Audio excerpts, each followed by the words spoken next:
जी, hello दोस्तों, मैं हूं कमर सीमा। उम्मीद है आप लोग ठीक होंगे। दोस्तों, भारत ने नए एक chief of defence staff general साहब को अपॉइंट किया है। सीडीएस जो अपॉइंट किए हैं, उनका नाम जो है वो लेफ्टिनेंट जनरल एनएस राजा सुब्रमणी साहब है।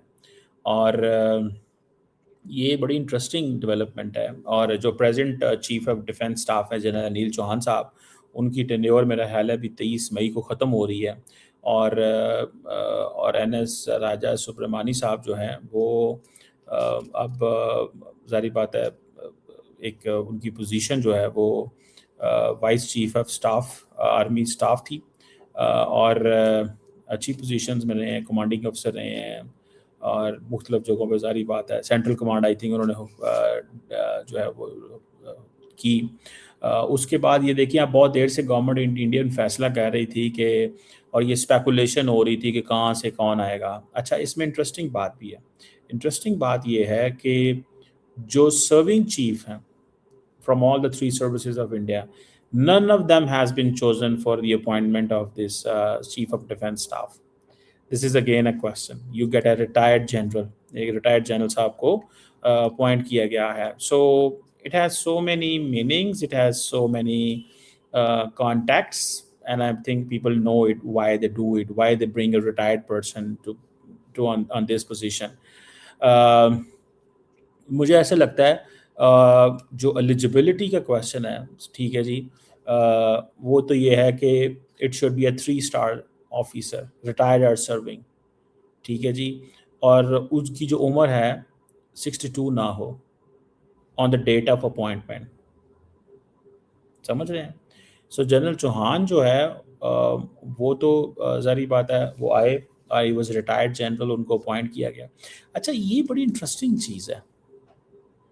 Why they get a person who's retired and into the service? ठीक है जी। अच्छा, इसमें सीनियरिटी का भी कोई इशू प्रिंसिपल होता है, ठीक है जी, कि जो सर्विंग चीफ्स हैं उनका जो मेरिट है नेम, उनमें क्या सिलसिला है।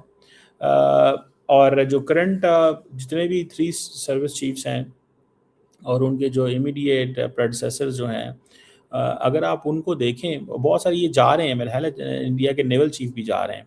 और अब ये जो नेक्स्ट सीडीएस बना दिया गया है, मैं इस पे बात करता हूँ कि इनको क्यों बनाया गया।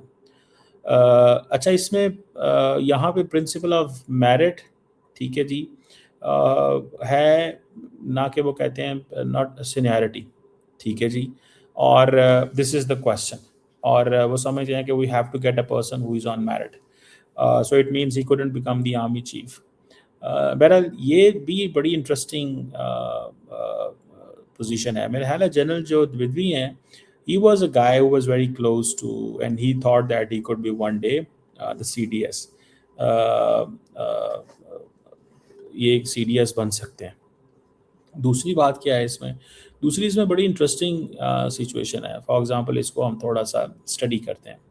ये जो इसकी हिस्टोरिकल नीड महसूस की गई, ये पोस्ट आई थिंक 2019 में जो इस्टेब्लिश हुई सीडीएस की, और जो डिमांड थी सीडीएस की, इंडिया की जो नेशनल सिक्योरिटी इस्टेब्लिशमेंट है, they have been thinking since the Kargil war of 1999। और कहा जाता है कि उस वक्त जो कारगिल रिव्यू कमेटी थी, उन्होंने इसको हाईलाइट किया that there is that this deficiency is there for the coordination among the tri services. और जो आर्मी है, वो रिक्वेस्ट करती है एयर सपोर्ट, जो डिले हुई थी, ठीक है जी, क्योंकि यूनिफाइड कमांड स्ट्रक्चर नहीं था।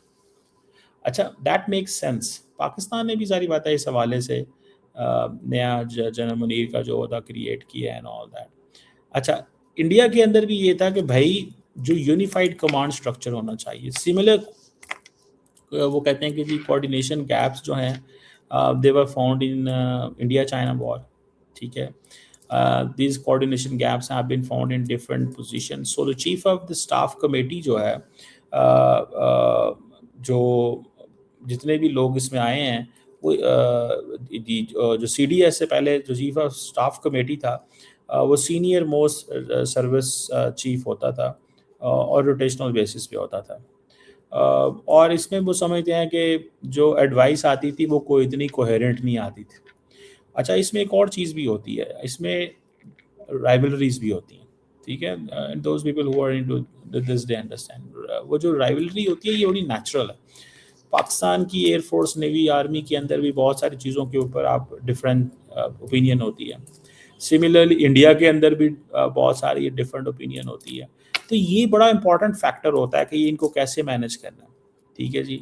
तो अगर if there is no long term integrated planning नहीं है तो इसका क्या है। अब इसको बड़ा इंटरेस्टिंग इस चीज़ को स्टडी करना चाहिए, और वो स्टडी ये करना चाहिए कि what is this for, what is this for. और मुझे ये लगता है, ठीक है जी, एक तो single point military adviser to the government. मेरी ज़ाती पर्सनल राय ये है, if you get a retired person, मुझे नहीं लगता the others will appreciate it, but yes, is a retired person, that does not mean is not competent. Retired बंदे को दोबारा नौकरी देना, इसमें पॉलिटिकल साइड से भी तो पसंद नापसंद आ सकती है, you can not ignore this, ठीक है। एंड ड्राई सर्विसेज से भी इसमें पसंद नापसंद आ सकती है कि why not a serving person, जो चला गया उसको क्यों लेके आना बीच में, और उसने क्योंकि सर्व किया होता है उसकी अपनी पसंद नापसंद होती हैं। वैसे तो सर्विंग की भी नापसंद नापसंद होगी, लेकिन ये एक चीज़ तो है ना। बहरहाल ये एक क्वेश्चन है। अच्छा, अब वो क्या है, वो कहते हैं जी कि इसकी single point military adviser to the government है, क्योंकि इससे क्या होगा कि इंटीग्रेटेड एडवाइस आएगी। अच्छा, इंटीग्रेटेड एडवाइस को बनाना भी तो मुश्किल काम है, बिकॉज आपने you have to bring army, air force, navy into the game. तीनों सर्विसेज चीफ जो हैं उनकी ओपिनियंस को इंटीग्रेटेड एडवाइस कैसे बनाएंगे, ठीक है जी। अच्छा, उनको न्यूक्लियर कमांड अथॉरिटी जो इंडिया की है उसको भी कोई ना कोई चाहिए, तो उसके लिए वो जारी बात है, they think that is very significant चीज़। अच्छा, इसमें क्या होता है कि आपने जो जॉइंट लेस इंटीग्रेशन है उसको भी इस्टेब्लिश करना है, जॉइंट लेस इंटीग्रेशन को भी इस्टेब्लिश करना है। और जो सीडीएस है वो ड्राइव करेगा जी जॉइंटनेस को, ऑपरेशंस के अंदर लॉजिस्टिक्स को, ट्रेनिंग को, प्रोक्योरमेंट को, कम्युनिकेशन को।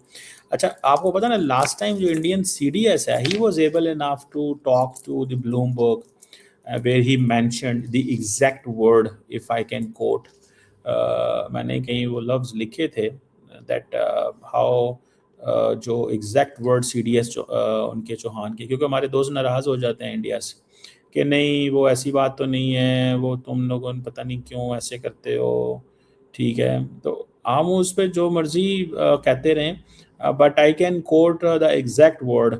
सो जनरल चौहान जो थे उन्होंने ये कहा था, अनिल चौहान ने ये कहा था, इंडियाज, उन्होंने कहा था कि जनरल अनिल चौहान ने कहा था कि that was a technical mistake that was quickly rectified,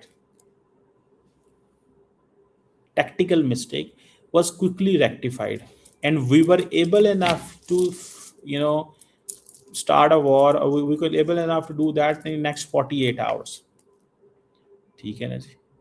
तो मतलब ये चीज़ें हैं। So I do find this significant things के जो जॉइंटनेस एंड ऑल दैट, उसको सारी बात है लोग इसको देखते हैं। दूसरी बात ये भी है कि जो एफिशिएंट जो रिसोर्स यूज़ है और मॉडर्नाइजेशन, ये भी बात है।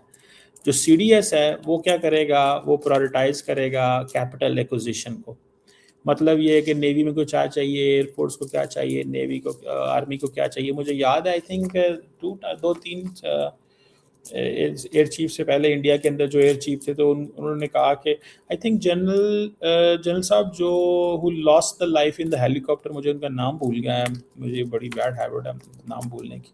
उन्होंने कहा था कि air force is a supporting arm, तो जिस पे एयरफोर्स चीफ ने कहा कि no, air force is not a supporting arm. ये this is written in India के अंदर, जाके आप इसको स्टडी कर लें।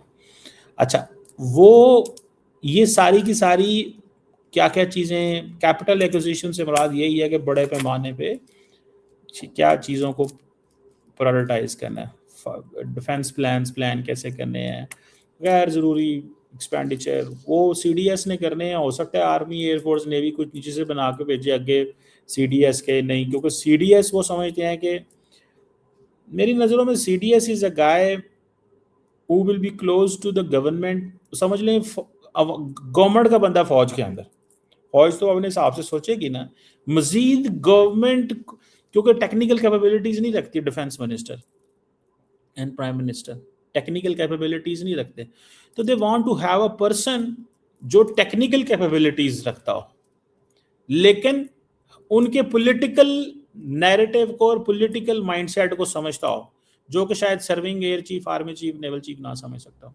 पॉसिबिलिटीज हैं, ठीक है जी। एंड फिर देन इसका ये ऑफिस जो है ना, that can go for strategic planning भी करेंगे, high level strategy, doctrine development की, ये वो आगे पीछे, ठीक है जनाब।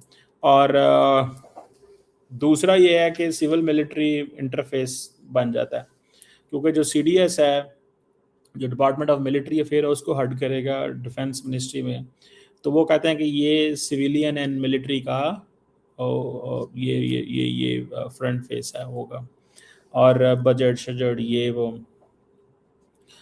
और ये पोस्ट की अहमियत और ज़्यादा है बिकॉज कि चाइना और पाकिस्तान के साथ इंडिया की दुश्मनी है, साइबर स्पेस, ये वो हाइब्रिड वॉरफेयर, पता नहीं general who is retired how much he is up to date in terms of cyber space, लेकिन general is general at the end of the day, ठीक है। वो 3 star general who is vice army chief रहा हो, वो तो हैं ही हैं ना, ठीक है। तो वो अपनी जगह पे मौजूद हैं। और जो जनरल अनिल चौहान है, वो मुझे लगता है कि आई शुड से इट और नॉट, लेकिन आई थिंक समटाइम जनरल अगर 61 साल का हो and you get him, then अगले 364 साल, समटाइम जनरल थक भी तो जाते हैं यार, taking decision is a very high, it's a very difficult job by the way. उधर से फौज का प्रेशर है, उधर से पॉलिटिशियन का प्रेशर है, मुझे लगता है कि वो उनको सारा टाइम एज ए शॉक के तौर पे वो कर रहे होते हैं, ठीक है जी। और वो ये भी कहते हैं कि जब हम CDS का ऑफिस क्रिएट किया तो that does not mean he is a super chief, उसके पास ऑपरेशनल कमांड कोई नहीं है सर्विसेज चीफ के ऊपर, that is an important thing. मतलब ये नहीं है कि वो आर्मी चीफ के मामलात में इंटरफेयर करेगा, ये नहीं है कि वो एयरफोर्स के मामलात में इंटरफेयर करेगा। सो वो कहते हैं कि this is not about creating super chief, operational command services के वो नहीं है, ठीक है जी। So it is about integration, integrated response, and making the armed forces more efficient, ठीक है जी। दैट इज़ व्हाट दिस, क्योंकि जी सिक्योरिटी एनवायरनमेंट बड़ा कॉम्प्लेक्स है, पाकिस्तान जो है वो उसको चाइना भी सपोर्ट करता है, तुर्की भी सपोर्ट करता है, अज़रबैजान भी सपोर्ट करता है उनके पीछे। तो जब आप लड़ रहे हैं, आप पाकिस्तान से नहीं लड़ रहे, आप चाइना से भी लड़ रहे हैं, तो आपको अपनी तैयारी उस हिसाब से करनी पड़ेगी। तो मुझे तो लगता है कि ये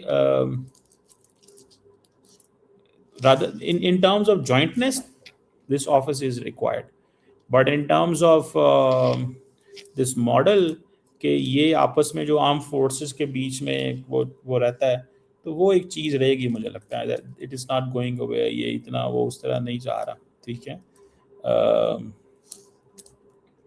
लेट्स सी क्या इसमें होता है और किस तरह चीज़ें चलती हैं या क्या बनता है। I have no knowledge on this, but what I know is that's a big development.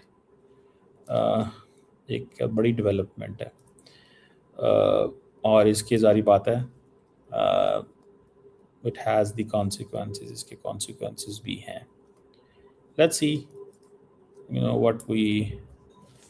what are we making of this, हम इससे क्या बनाते हैं और क्या होता है।